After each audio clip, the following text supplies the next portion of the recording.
Good evening ladies and gentleman. स्वागत है आप सबका आपके अपने YouTube channel the market night पर। आइए देखते हैं कि यहाँ हम निफ्टी 50 की आगे की मूवमेंट को समझने की कोशिश करते हैं, आगे क्या हो सकता है। हमने कल के लिए कोई डिस्कशन, आज के लिए कोई डिस्कशन नहीं किया था, सॉरी, आज के लिए हमने डिस्कशन नहीं किया था। मैं कुछ ज़्यादा बिजी हो गया हूँ अपने शेड्यूल में, जिसकी वजह से इतना सफिशेंट टाइम नहीं निकल पा रहा है कि वीडियो शूट करके पब्लिश की जाए। और या तो टाइम निकलता है तो वो थोड़ा डिले हो जाता है, जैसे 9 बजे के बाद मैं फ्री हो पाता हूँ, तो उस समय कुछ और भी पारिवारिक काम होते हैं जिन चीज़ों में उलझ कर मैं वीडियो नहीं बना पा रहा हूँ। बट आज थोड़ा टाइम मिला है तो मैंने सोचा कि क्यों ना इसको कंटिन्यू किया जाए। हमने जो पहले डिस्कशन किया था, आप ये जो लेवल्स लगे हुए हैं यहाँ पर आराम से देख सकते हैं कि हमने जो डिस्कशन किया था उसके हिसाब से मार्केट ने यहाँ कुछ बिहेव किया था। नीचे आई, नीचे सपोर्ट ली, फिर उसके बाद जो हमने लेवल लिया था यहाँ से कुछ रिजेक्शन आया, और रिजेक्शन के बाद फिर दोबारा से मार्केट काफ़ी तेज़ी से ये नीचे का मूव दे के गई थी। अभी मार्केट ने लगभग फ्लैट ओपनिंग करी, हल्की सी पॉजिटिव हुई थी, और इसने एग्जैक्ट सपोर्ट लिया 865 पे। हमने एक ये लाइन खींची हुई है 865 पे, 25,865, और यहाँ से सपोर्ट लेके मार्केट एक तरफा ऊपर आई है। बीच बीच में हाँ इसने ये कुछ झटके ज़रूर दिए हैं, इनको आप रिट्रेसमेंट समझ सकते हैं। और यहाँ से जो ये मूवमेंट आज आई है, काफ़ी अच्छी मूवमेंट देखने को मिली है ऊपर की तरफ। यूएस की मार्केट में या इंटरनेशनल मार्केट में आपने देखा होगा कि एक नेगेटिव साइन देखने को मिल रहा है। बावजूद इसके इंटरनेशनल मार्केट को, इन सिनेरियोज़ को मार्केट अभी इग्नोर करके ऊपर की ओर जा रहा है, हमारा मार्केट पॉजिटिव हो रहा है। तो ऐसी सिचुएशन में हमें क्या करना चाहिए?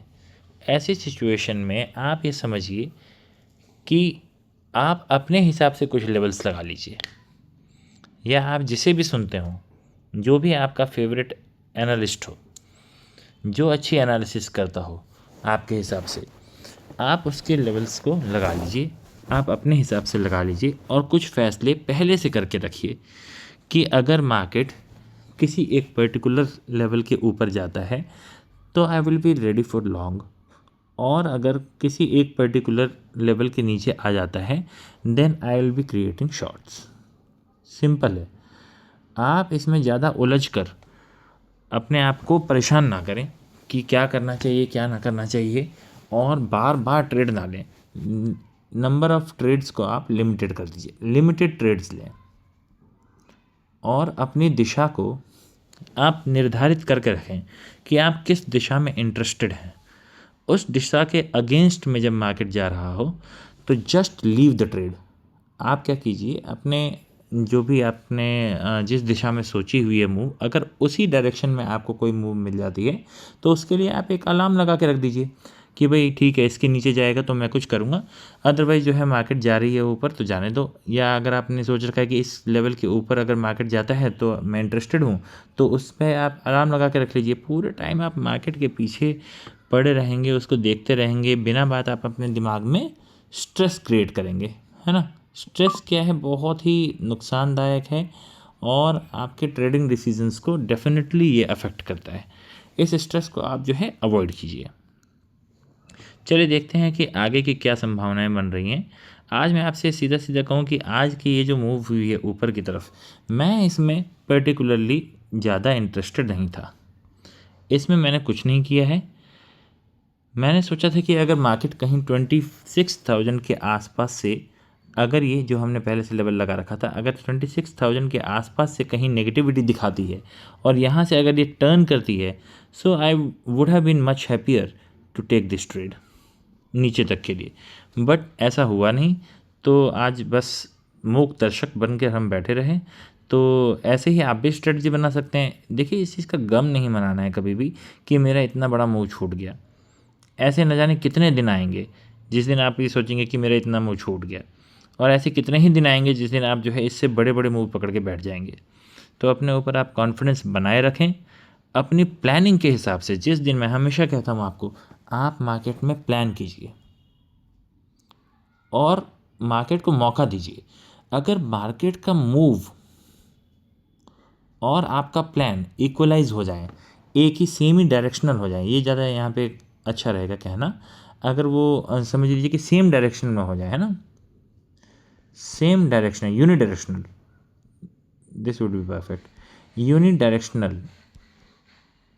अगर ये चीज़ें हो जाएं, आपने एक दिशा पकड़ी है, एक प्लान किया है, मार्केट ने भी उसी दिशा में आपको जो है मूवमेंट दिखाई, तो इसमें क्या करना है, इसमें आपको बैठना है संयम से और अपने प्रॉफिट को मैक्सिमाइज करना है। पर अगर ऐसा नहीं होता है, आपने प्लान कुछ किया, मार्केट ने मूव कुछ और दे दिया, जस्ट लीव इट, छोड़ दीजिए, अपने स्ट्रेस को मत बढ़ाइए, मत लीजिए वो ट्रेड्स।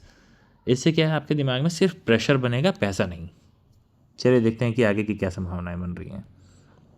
मार्केट ने आज एक पॉजिटिविटी के साथ 26,000 के राउंड लेवल के ऊपर क्लोजिंग की है। 26,000 से ऊपर प्लस में क्लोजिंग की है। ये इम्पॉर्टेंट है, बिल्कुल है।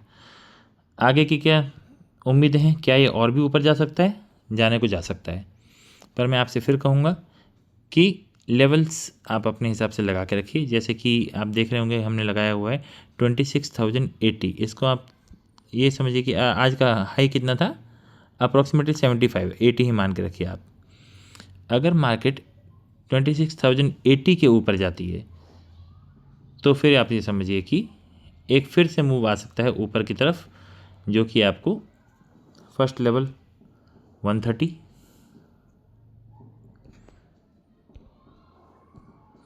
फर्स्ट लेवल आप समझिए 130 के आसपास, और सेकंड मूव आपको और ज़्यादा ऊपर ले जा सकता है 180 के आसपास। 180 के आसपास तक का मूव एक्सपेक्ट करके चल सकते हैं। पर अगर मार्केट किसी कारण से कल नीचे आने लग जाती है, तो नीचे का ट्रेड आप कहाँ एग्जीक्यूट कर सकते हैं, नीचे के लिए हम कहाँ से इंटरेस्टेड हो जाएंगे? एटलीस्ट मैं कहूँगा कि मार्केट को आप शांति से, आराम से, एटलीस्ट इस लेवल को क्रॉस करने दें। क्या है? 25,990, 25,990 के नीचे मार्केट को जाने दें। उसके बाद ही आप अपनी दिशा को चेंज करने के बारे में सोचें कि हाँ भाई ठीक है, यहाँ से एक गिरावट भी आ सकती है। इस लेवल के नीचे मार्केट को थोड़ी देर टिकने दीजिए। और अगर मार्केट मान लीजिए कि इन दोनों लाइंस के बीच में ही मूव करता रह जाता है, नीचे आ रही है फिर ऊपर जा रही है, नीचे आ रही है ऊपर जा रही है, तो आप इसको अवॉइड करें। या तो अगर आप ट्रेड कुछ करना चाहते हैं रिवर्सल्स का, तो उसमें आप बहुत कम मतलब मैं आई वुड लाइक टू से मिनिमम 1 लॉट से ही आप ट्रेड कीजिए। कल अगेन सेंसेक्स की एक्सपायरी है, मैं आपको याद दिला दूँ, सेंसेक्स की एक्सपायरी है। और एक्सपायरी वाले दिन क्या होता है, अब तो आपको ये बातें एकदम ही ध्यान हो गई होंगी। एक्सपायरी वाले दिन आपको नंबर ऑफ़ लॉट एक तो कम करके रखने हैं, और अगर जिन लोगों को पहले ही ट्रेड में अच्छा प्रॉफिट हो जाए, उसको सेम एक्सपायरी में तो ट्रेड बिल्कुल नहीं करना है। अगर मार्केट नीचे आने लग जाती है, 25,990 के नीचे आने लग जाती है, तो एक डाउन साइड का मूव भी देखा जा सकता है, जो कि इसको डायरेक्टली 930 तक ले जा सकती है।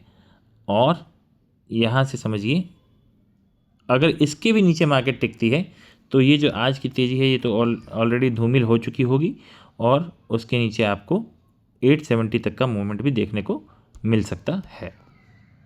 तो ये बहुत ही सिंपल से लेवल्स रहेंगे। कुछ दूरी तक को तो आपको मार्केट को छोड़ कर रखना होगा, ज़्यादा इसके बीच में आपको अप डाउन में ट्रेड करने की ज़रूरत नहीं है। ये नो एक्शन एरिया रहेगा, नो ट्रेड एरिया रहेगा, आप इसे जो चाहें समझ लें। इसके बीच में ट्रेड करके अपने पैसे को बर्बाद ना करें। उम्मीद करता हूँ कि आपकी ट्रेडिंग अच्छी चल रही होगी, आप संयम से काम ले रहे होंगे, धैर्य से काम ले रहे होंगे, अपने नियमों को फॉलो कर रहे होंगे। और अगर आपसे ये नहीं हो पा रहा है, just take a break, I would say take a break. फिर आपका समय आएगा, आपका दिमाग जो है सही ठिकाने लग जाएगा, और आप इन बातों को रियलाइज़ करके एक ना एक दिन ज़रूर आएगा जब आप अच्छे से डिसिप्लिन के साथ ट्रेड कर रहे होंगे। बहुत बहुत धन्यवाद। आशा करता हूँ आपको वीडियोस पसंद आ रहे होंगे। धन्यवाद।